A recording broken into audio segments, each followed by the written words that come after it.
তুমি কে ভাই? আমি কে সেটা জেনে আপনার কি লাভ? ছেলে একরকম, আপনি আর একরকম। দুজনে মিলে মানুষ ঠকানোর ব্যবসা করে যাচ্ছেন নাকি? আরে আরে, আমি কাউকে ঠকাচ্ছি না। ঠকান না মানেটা কি? বাইরে বেরোনোর সময় কপালে টিপ ছিল না, গলায় মঙ্গলসূত্র ছিল না, হাতে চুড়ি ছিল না। কি ধরনের নাটক এসব? আরে না না, এসব নাটক না, এসব আমার বাঁচার জন্য। সেটার জন্যই এইভাবে সাজতে হয়। আমি একজন বিধবা, আমি ধূপ বিক্রি করি। ঠাকুরকে পুজো দেওয়ার জন্য কোনো বিধবা ধূপ বিক্রি করলে সেটা কেউ কেনে না বাবা। সেই জন্য এইভাবে সাজতে হয়। এইভাবে চুড়ি পরে সেজে গুজে বিক্রি করলে লোকেরা কেনে বাবা। এই সব কিছু আমার বেঁচে থাকার জন্যই করছি বাবা। ঠিক আছে মাসি, আপনি চলে যান।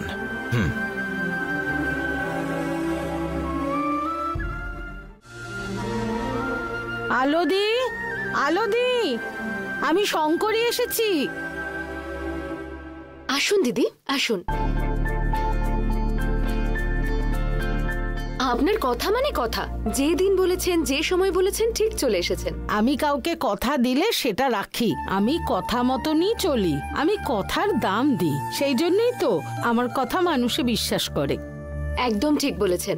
আচ্ছা, সামনের মাস থেকে কিন্তু আমার ধূপকাঠি লাগবে। আপনি গত মাসে জুঁই ফুলের গন্ধের একটা ধূপকাঠি দিয়েছিলেন, ওটা খুব ভালো বিক্রি হয়েছিল জানেন। আচ্ছা, আপনার কাছে চন্দনের গন্ধের কোনো ধূপকাঠি আছে কিনা জিজ্ঞেস করছিল। ওই ধূপ যদি আপনি নিজের হাতে বানিয়ে বিক্রি করেন তাহলে আরো ভালো বিক্রি হবে। একটু বেশি দাম লাগতে পারে। সে না হয় দেব, আপনার কত খরচ পড়বে আমাকে জানাবেন, আমি সেটা জিজ্ঞাসা করে আপনাকে বলে দেব। একটু স্যাম্পল বানিয়ে দেব, সেটা সবার ভালো লাগলে তখন এনে দেব। হ্যাঁ, সেটাই করুন। আপনি এতটাই পয়া মানুষ যে আপনি আমার বাড়িতে এলে আমার সংসারে শান্তিও থাকে আর ব্যবসাও খুব ভালো চলে। সবাই এটাই বলে, কিন্তু আমার বাড়িতে তো আমার একটু শান্তি নেই। একেই হয়তো কপাল বলে। আমার দাদাকে আবার অনেকে খুব পয়া বলে, অথচ আমাদের বাড়িতে সেসব কিছু দেখি না। অন্য কারুর ভালো হচ্ছে যখন, সেটাই বড় কথা। নিন ধরুন। যত তাড়াতাড়ি পারেন চন্দনের ধূপটা বানিয়ে দিন।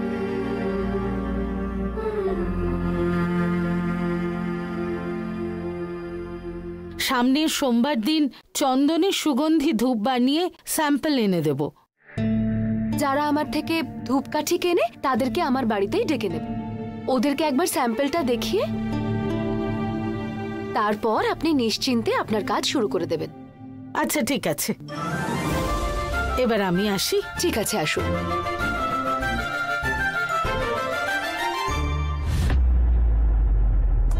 একটু যে নেশা করব, ধারে কাছে তো কোনো বন্ধুকেও দেখতে পাচ্ছি না।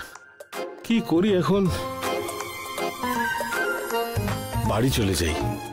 আমার মা কোনো কৌটোর মধ্যে নিশ্চয়ই টাকা লুকিয়ে রাখবে, নিয়ে এসে নেশা করব।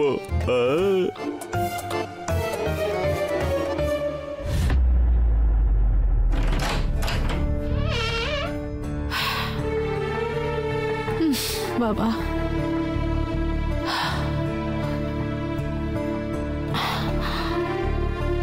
বাবা,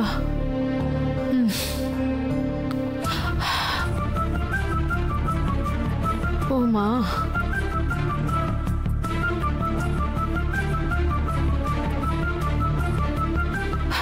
ভগবান,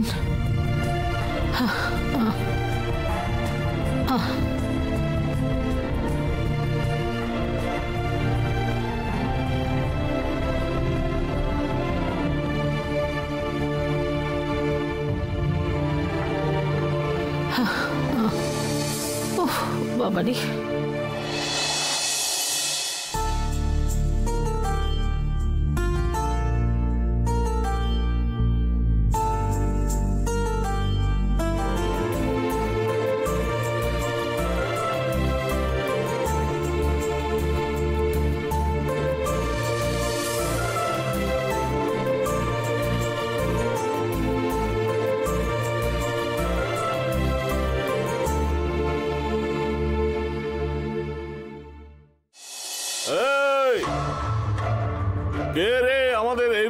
উঠছে।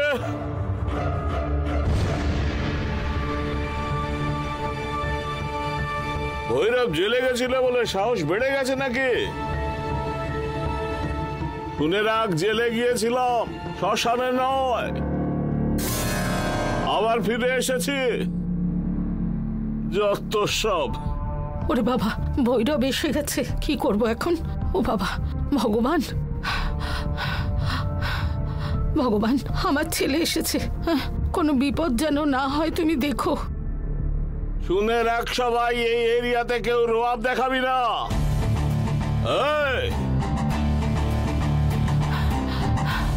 আরে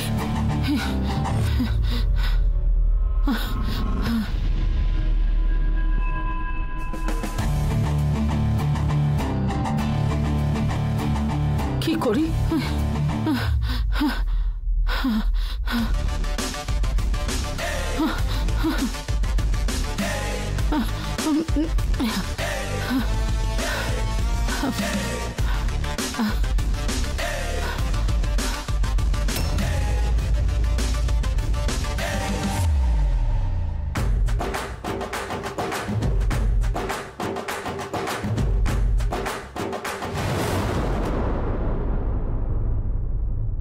ছিঁড়লো পোস্টার, বেরোলো হিরো।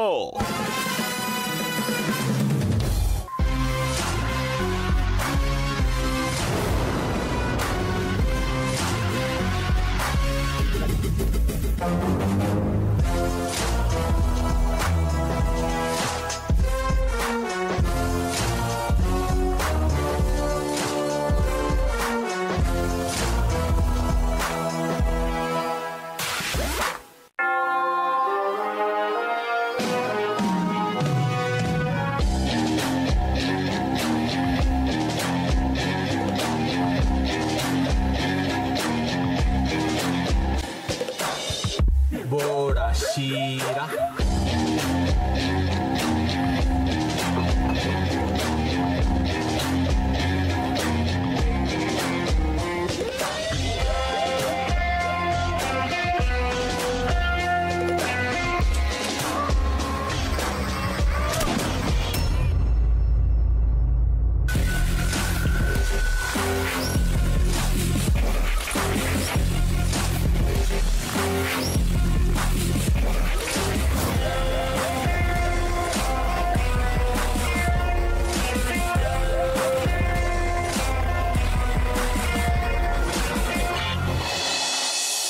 কি হয়েছে গো মা তোমার?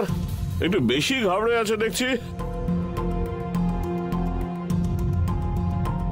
ছেলে জেল থেকে ফিরলে মারা খুব খুশি হয় বলেই জানি। তোমার মুখ তো শুকিয়ে আমসি। তুই কি স্বাধীনতা সংগ্রামে জেলে গিয়েছিলিস? কোনো মা তার ছেলে বাইরের দেশ থেকে ঘুরে এলে খুশি হয়, আর তুই জেল খেটে এসেছিস বলে আমি খুশি হব?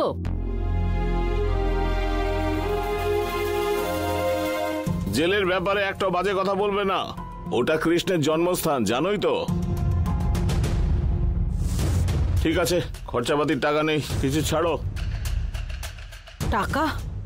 আমার কাছে কোথা থেকে টাকা আসবে?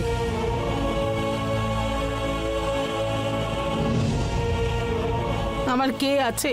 আমি একা মানুষ। তুই জেলে চলে গেলি, খাওয়ার টাকা নেই বলে কত কষ্ট করছি। তাছাড়া তোর চিন্তা তো আলাদা রয়েছে। তাই নাকি? দেখাও দেখি, দেখাও দেখাও দেখাও। ওহো, বেচারিরা আমার চিন্তায় কেঁদে কেঁদে চোখ ফুলে গিয়ে সব চোখ শুকিয়ে লাল হয়ে ফুলে গেছে যে মা। এই, কাকে শোনাচ্ছ? আমাকে এইসব গল্প দেবে না। এখন টাকা দেবে কিনা বলো? টাকা নেই বলছি তো। ধূপ বিক্রির টাকাগুলো গেল কই? ধূপ টুপ কিচ্ছু বিক্রি করিনি, বলছি তো টাকা নেই। তাই নাকি? ওকে,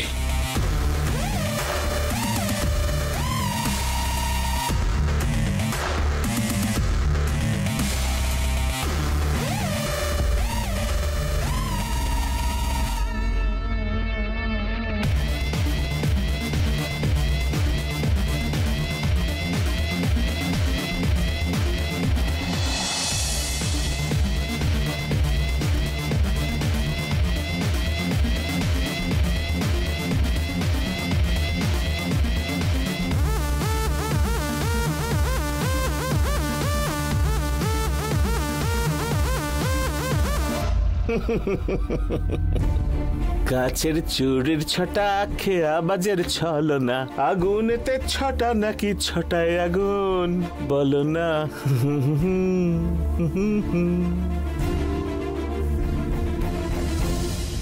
আমাকে বলবে এসব চুড়িগুলো কেন রেখে দিয়েছো সেসব কি আমি জানি না? ছোট্ট বয়স থেকে দেখছি তোমাকে।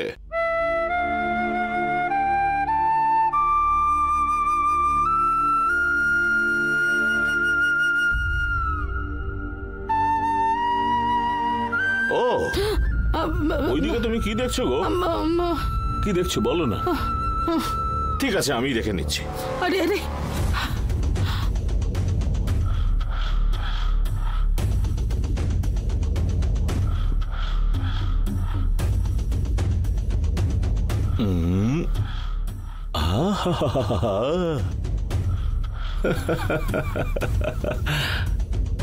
একদম ভালো রাজকুমার বলে মনে হচ্ছে। দারুণ।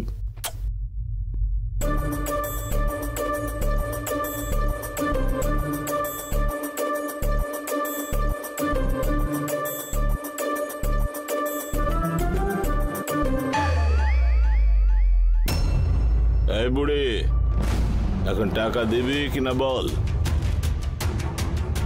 টাকা নেই, কিছুই নেই বলছি তো।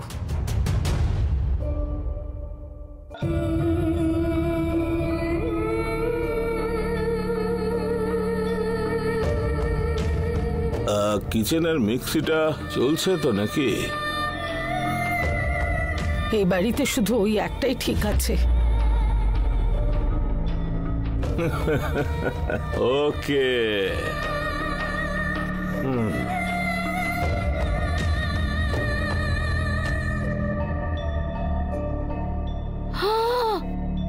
আরে বাবা,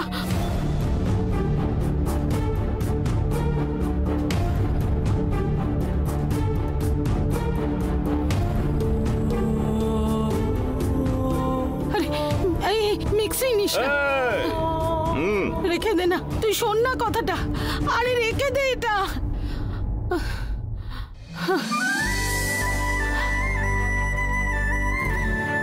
মিক্সি নিয়ে গেলে নিয়ে যাক, ভালোই হলো। টাকা গয়নাটা তো বাঁচলো।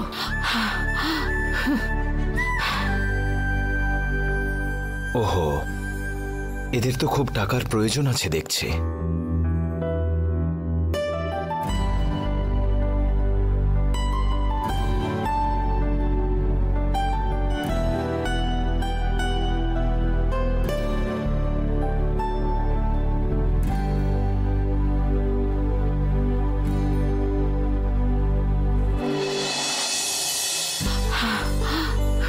যাই বাবা, তাড়াতাড়ি শান্তাকে রাখতে দিয়ে আসি।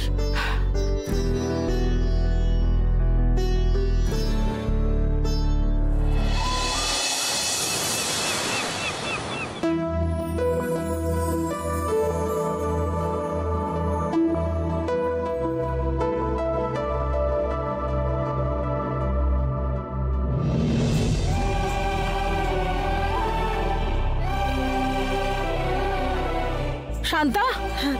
কি দিদি? শান্তা, এই জিনিসগুলো তোর কাছে রাখ না রে। আমার ছেলে জেল থেকে চলে এসেছে। কি দিদি, ছেলে জেল থেকে ফিরে এসেছে বলে এভাবে দুঃখ করতে তোমাকে ছাড়া আর কাউকে দেখিনি। কি করব বল, আমার তো ওকে মেরে বকে বোঝানোর ক্ষমতা নেই, সাহসও নেই। জেল থেকে ঘুরে এসে ও বদলে যাবে ভেবেছিলাম। ও প্রত্যেকবার জেল থেকে আসার সময় ৫-৬ জন নতুন গুন্ডাদের বন্ধু বানিয়ে আনে। জেলে কি শেখায় কে জানে। জেলে গেলে ওকে শুধরে ভালো করে পাঠাবে বলে ভাবি, কিন্তু প্রত্যেকবার জেল থেকে এসে ও আরো বড় গুন্ডা হয়ে যায়। একেবারে বড় গুন্ডার মতো ব্যবহার। তবে নয় তো কি দিদি, খেলার মাঠে গেলে খেলোয়াড়দের সঙ্গে পরিচয় হয়, মন্দিরে গেলে ভক্তদের সঙ্গে পরিচয় হয়, আর জেলে গেলে তো চোর চিটিংবাজদের সাথেই পরিচয় হবে। তুই ঠিকই বলেছিস রে শান্তা। আমার ছেলে আবার জেলে যাওয়া অবধি এইসব তোর কাছেই থাকুক। হ্যাঁ ঠিক আছে দিদি। দিদি, আগেকার দিনে ছেলেরা বারমুখ হয়ে গেলে তাদের বিয়ে দিয়ে দিত। তুমিও তোমার ছেলেকে এবার বিয়ে দিয়ে দাও।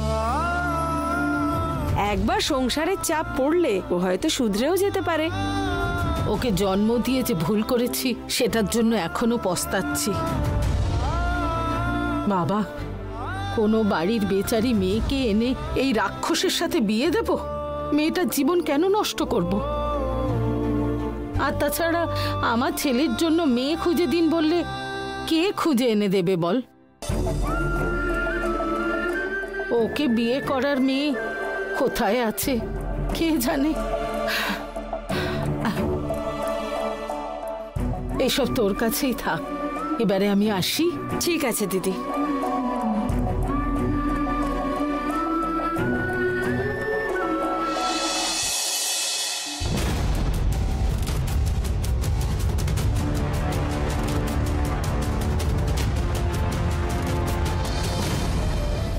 সায়নদা, বল রকি। আমি ভৈরবকে ফলো করছিলাম। প্রথমে বাড়িতে গেল, তারপরও ওর মায়ের সঙ্গে ঝামেলা করলো। ঝামেলা করে টাকা চাইলো, কিন্তু ওর মা টাকা দেয়নি, আর সেই কারণে নিজের বাড়ির মিক্সি বিক্রি করতে নিয়ে গেছে। উনি জেল থেকে বাড়িতে আসছেন এ কথা জানতে পেরে টাকাটা ডাস্টবিনে লুকিয়ে রাখলো। আর উনি চলে যাবার পরে ওই টাকা নিয়ে পাশের বাড়ির লোকেদেরকে দিল।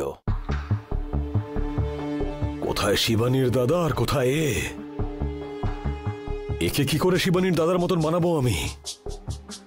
সেটাই তো দাদা। ওর ব্যাপারে শুধু এইটুকু ডিটেলস যথেষ্ট নয়, আমার ফুল ডিটেলস চাই। ওর বাবাকে, ওদের বাড়ি কোথায়, আর ও এখানে কি করছে সব জানতে চাই আমি। আর দেখবি যেন কোনো ডিটেলস মিস না হয়ে যায়। ঠিক আছে দাদা, সব ডিটেলস কালেক্ট করে তোমাকে আমি জানাচ্ছি।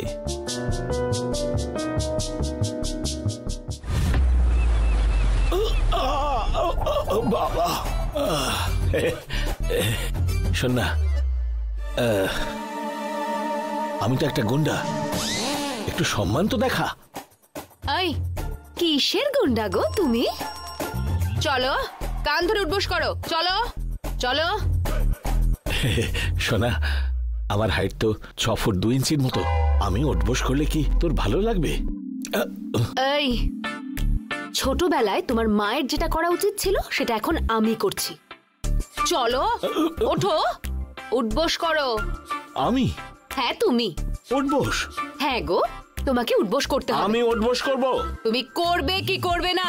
এই, আমায় উঠবোস করতে হবে। এই চলো চলো, শুরু করো তো।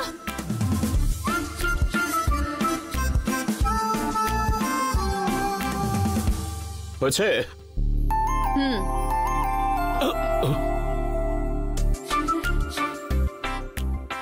দেখো, তুমি যদি আমায় বিয়ে করতে চাও তাহলে বদলাতে হবে। এইভাবে লোফারদের মতন এদিক ওদিক ঘুরে বেড়ানো, গুন্ডাগিরি করা, অন্য মেয়ে দেখলে তাকে টোনটিস করা, মাঝে মাঝে তোমার জেলে যাওয়া, এসব চললে আমাকে তুমি ভুলে যাও। তোমাকে কিন্তু সৎ পথে রোজগার করতে হবে, তবেই তুমি আমাকে বিয়ে করতে পারবে। তোমাকে আমার সাথে কাজ করতে হবে সে কথা আমি বলছি না। দেখো, পুরুষ মানুষের কাজ করাই কর্তব্য, স্ত্রীর সেবা যত্ন করা কর্তব্য। শোনো, সৎ পুরুষ মানুষ কারা তুমি জানো? পুরুষ তার জীবনের 4টি মহিলাকে সম্মান দেয়। প্রথমত, যে তোমাকে জন্ম দিয়েছে। দ্বিতীয়ত, যে তোমার সন্তানকে জন্ম দেবে। তৃতীয়ত, যে তোমার নিজের বোন। আর চতুর্থ, যাকে তুমি জন্ম দিয়েছ। যে পুরুষ এই 4 মহিলাকে সম্মান দিতে পারে তাকে সবাই সম্মান করে।